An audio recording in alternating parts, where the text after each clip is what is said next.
Dear student, question given है the ratio of minimum to maximum wavelength in Balmer series is.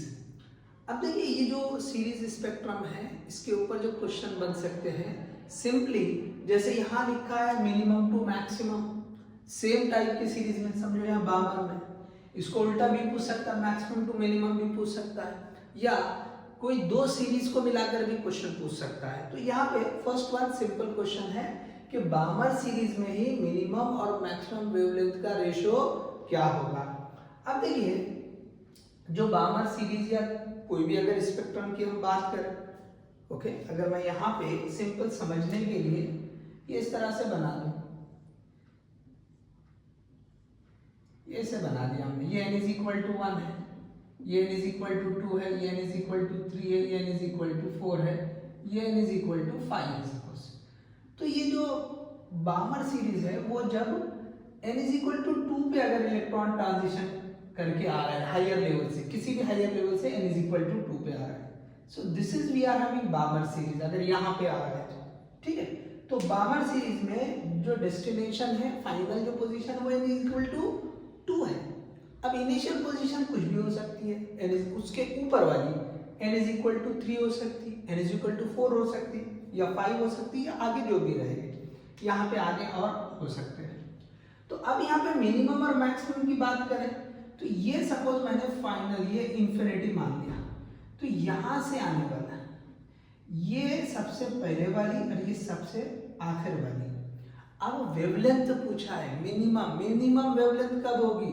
जब energy maximum होगी, जब energy maximum होगी। Energy inversely proportional to wavelength होती है, तो इसका मतलब ये वाली जो एनर्जी ये वाले केस में लैम्डा मिनिमम होगा और ये वाले केस में लैम्डा मैक्सिमम होगा। क्यों? तो ये वाले केस में एनर्जी सबसे कम, ये वाले केस में सबसे ज्यादा एनर्जी रिलीज होगी, सबसे ज्यादा एनर्जी का फोटोन रिलीज होगा। क्यों? यहाँ डिफरेंस ज्यादा है एनर्जी का, यहाँ डिफरेंस कम है एनर्जी का।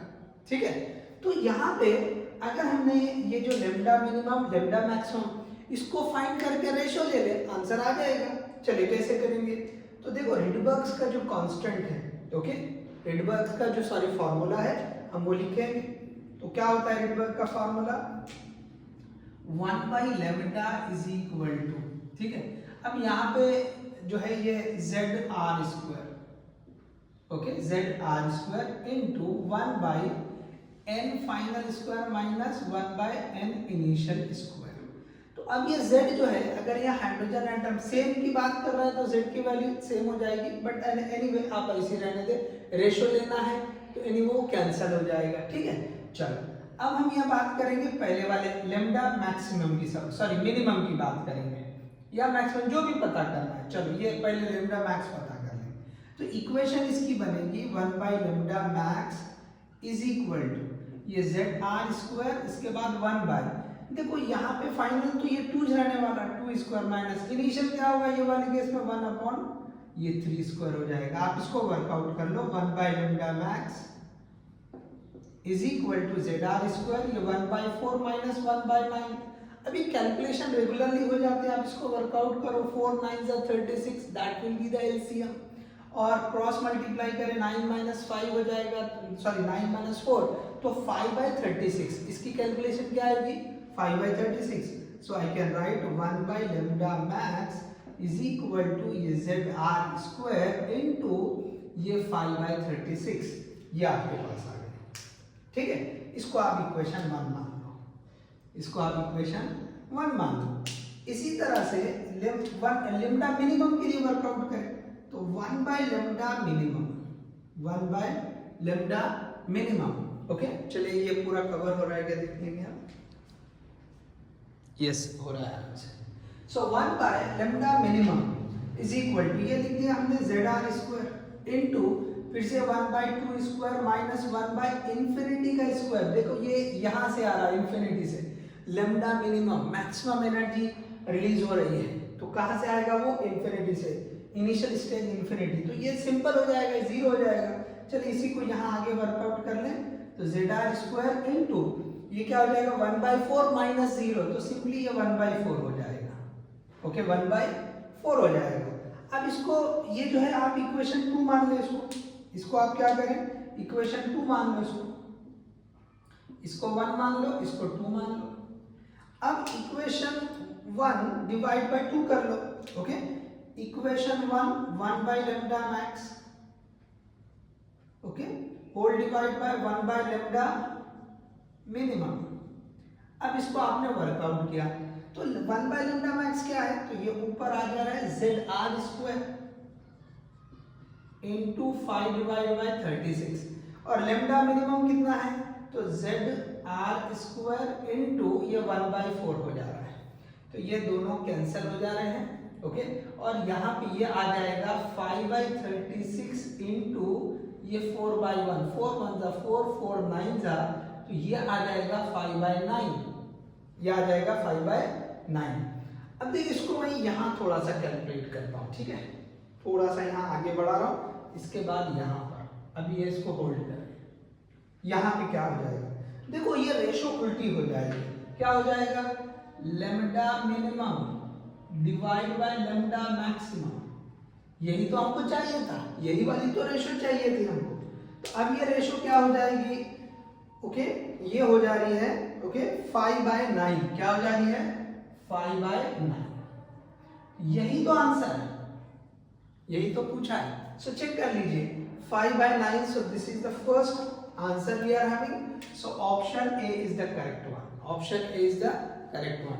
देखिए रूटीन जैसे क्वेश्चन होते हैं, ये जितने भी स्पेक्ट्रल सीरीज, ओके सीरीज से रिलेटेड है, उसमें ज्यादातर क्वेश्चन आपको यही पैटर्न के आएंगे कि आपको जो है रिडबर्ग का फॉर्मूला लिखना है, आपको रिडबर्ग का फॉर्मूला लिखना है, वर्कआउट करना है और वर्कआउट करना है।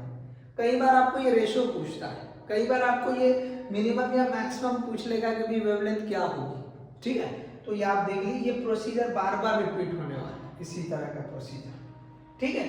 तो हमने ये जो है लैम्डा मिन बाय लैम्डा मैक्स आंसर आ गया 5/9, ठीक है। चलो देख लीजिए आप, हम सेकंड क्वेश्चन पे जाते हैं।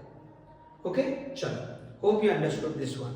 चलिए इसको मैं रब कर देता हूँ, ठीक है, अब ये वाला रब कर देता हूँ और इसको थोड़ा सा यहाँ लिख देता हूँ, फाइनल आंसर चले वहां के बजाय, ये lambda minimum divide by lambda maximum, so that will be equal to 5/9। चलिए ये जो है हमने आंसर यहाँ पे लिख दिया। अब इसको मैं इधर से रब कर देता हूँ, ये वाला क्वेश्चन हम वर्कआउट करेंगे, ये वाले को वर्कआउट करेंगे। चलिए अब देखिए ये जेई का क्वेश्चन है, जेई अप्रैल 2024, ओके अप्रैल 2024 का क्वेश्चन है। ओके अब इसमें क्या पूछा है, देखिए the longest wavelength associated with the passion series, okay longest wavelength मतलब एनर्जी सबसे कम होना चाहिए, एनर्जी सबसे कम होना चाहिए। अब पैशन सीरीज क्या होती है, देखो ये हमने पढ़ा था कि ये तो बामर सीरीज है जो n = 2 पे आती है, यहाँ पे बामर आती है, चलो इसी में से बताते हैं। So this is we are having Balmer series, n = 3 पे यहाँ पे पैशन सीरीज आती है, कहाँ पे n = 3 पे, यहाँ पे आ रही है, ये इस तरह की ये जो सीरीज है, this is we are having Paschen series, ये वाली है Paschen series. Okay when n = 3 is the final position, okay transition होने के बाद कहाँ आ रहा है, तो n = वो 3 पे आ रहा है, ओके n = 3 पे आ रहा है। Okay so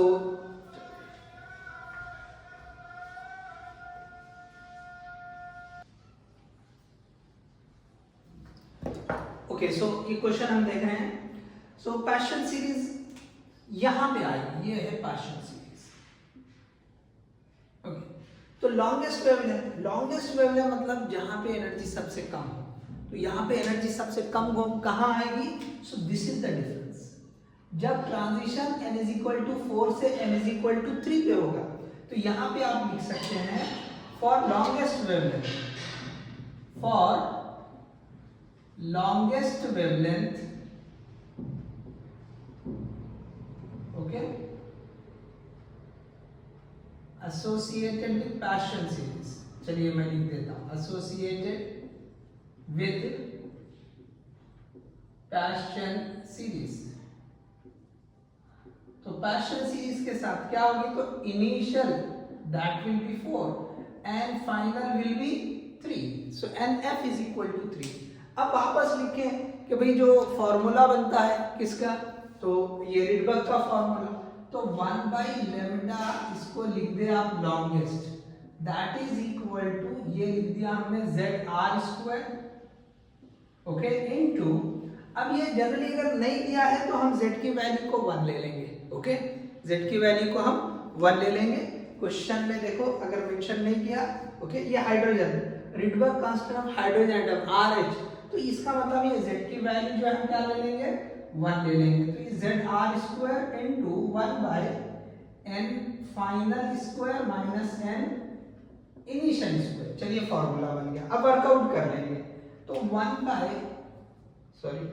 1 by lambda longest, 1 by lambda longest that is equal to z का वैल्यू 1 और ये R², ओके, जो भी बाद में हम वैल्यू रख देंगे, ओके,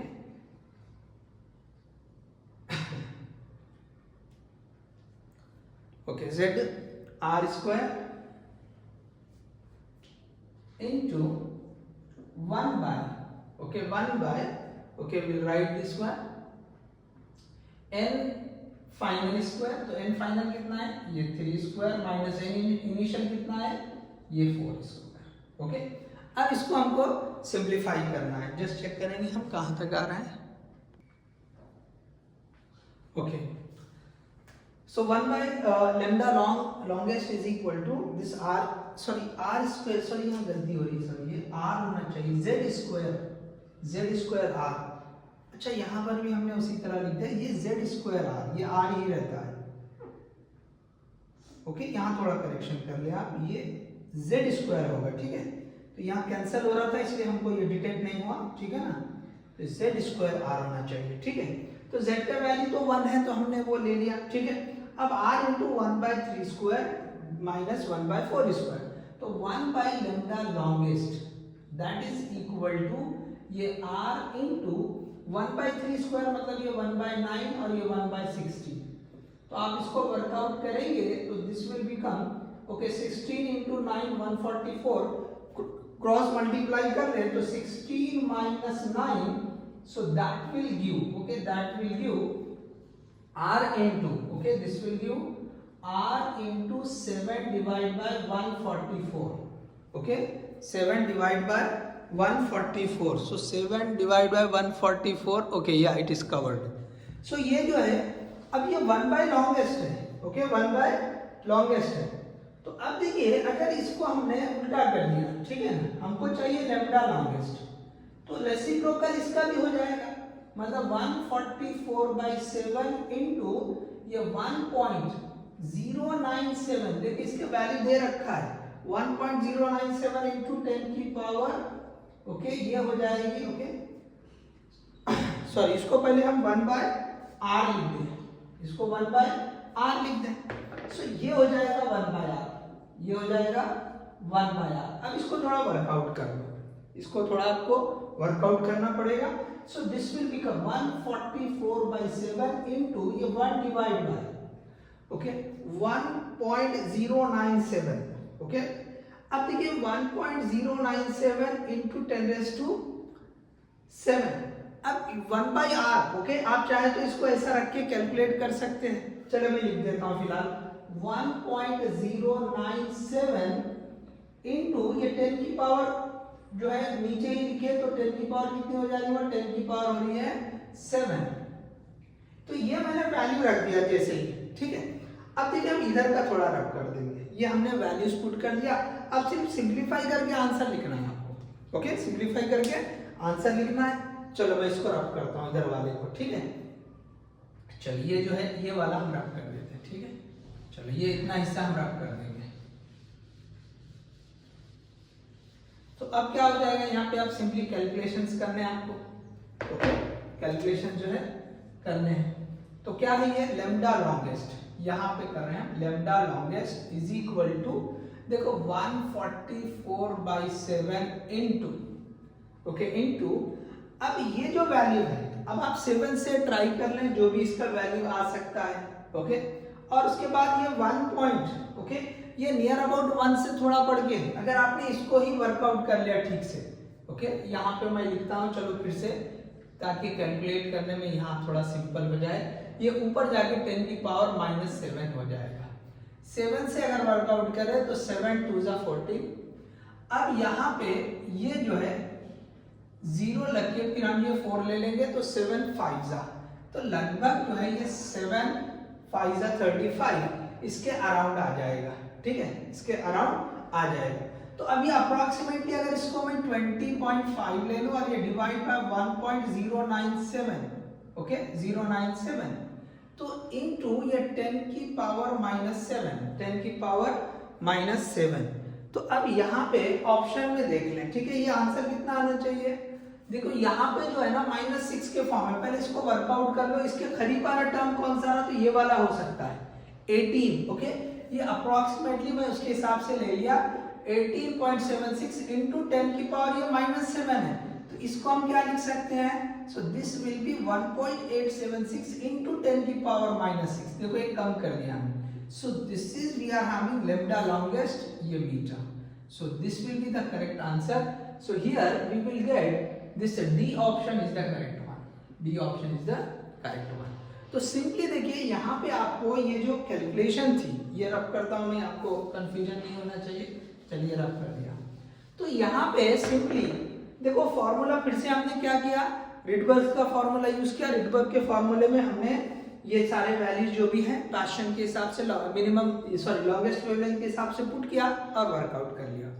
सो क्वेश्चन सिमिलर था, ठीक है, ये जेई का पूछा हुआ क्वेश्चन था।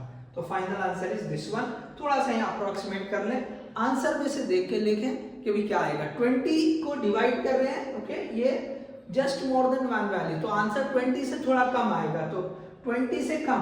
अब ये 10 की पावर 7 में करके देखें तो ये 18.76 इंटू 10 की पावर -7 होता है। तो हम जो है ना ऑप्शंस को भी देखें, ठीक है। So hope you understood this one, thank you. बैगन